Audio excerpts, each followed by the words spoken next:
I'm Matthew Millan, and this is Beyond Borders.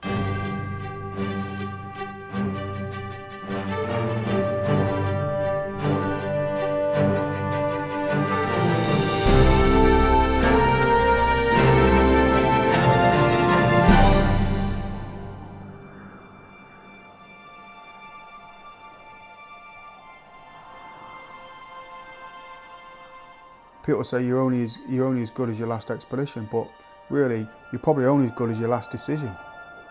I think it was Wally Herbert, the British explorer, who said, you make your own luck, and that's through planning.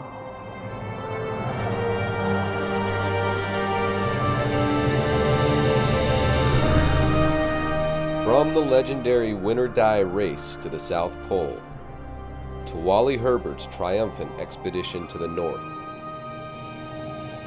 many hardened explorers risked the ultimate failure, gambling with their lives by braving the treacherous ice.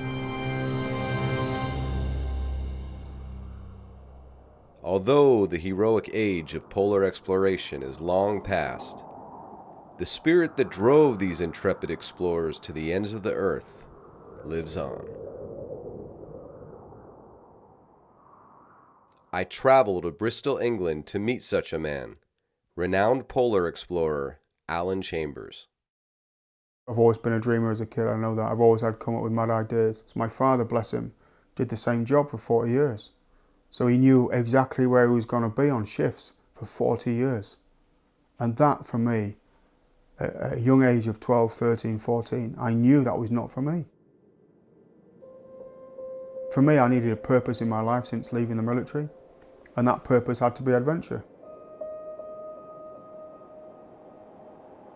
Since his first expedition to Iceland, Alan has led expeditions to Greenland twice and to the North Pole 15 times.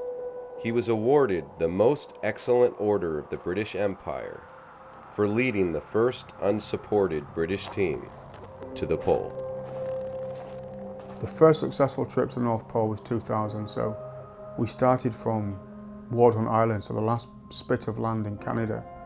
And as the crow flies, I think it's something like 550 nautical miles. But we're fighting the drift, so the ice comes over from Siberia to the North Pole and pushes towards Canada, so we chose to fight against the tide. So although it's a frozen tide, it's smoothing. You also get pushed back 2% of the wind speed. So if the wind is coming from Siberia, not only are you getting pushed back with the drift, you're also getting pushed back an extra 2% of the wind speed as well. On top of all of that, we decided to go unsupported. And that is a complete game changer for mindset. And that was the challenge, to work out over 5 years planning exactly how many calories we need for 60 days, exactly how many millilitres of fuel will last. That's why I think we put so many years of planning into this, because once you go live, you've only got one chance. There's no turning back. And it's quite a spiritual thing, really. You actually stood on top of planet Earth, so everything is south. Every human, every animal, insect, creature is below you. And I find that more inspiring than just we've made it to the North Pole. Never short of ambition, and in a bid to capture the spirit of one of the most legendary expeditions of the heroic age of polar exploration, Alan plans to cross Antarctica through the South Pole and trace the footsteps that Ernest Shackleton and his team would have taken if calamity didn't befall the expedition over 100 years ago. We're trying to recreate Shackleton's footsteps, and his belief was he could walk from Vazal Bay all the way through South Pole, out through McMurdo, all the way across Antarctica.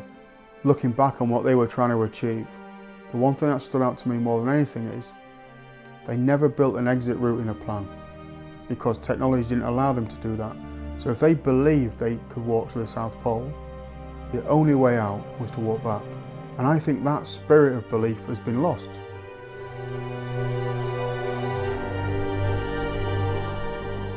I have no fear of failure.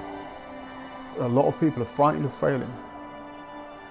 The old explorers, they were big dreamers, but with planning and innovation, but massive dreamers, and I think that should be encouraged in children, to think really big, and don't squash those dreams, because that's how breakthroughs are going to be made.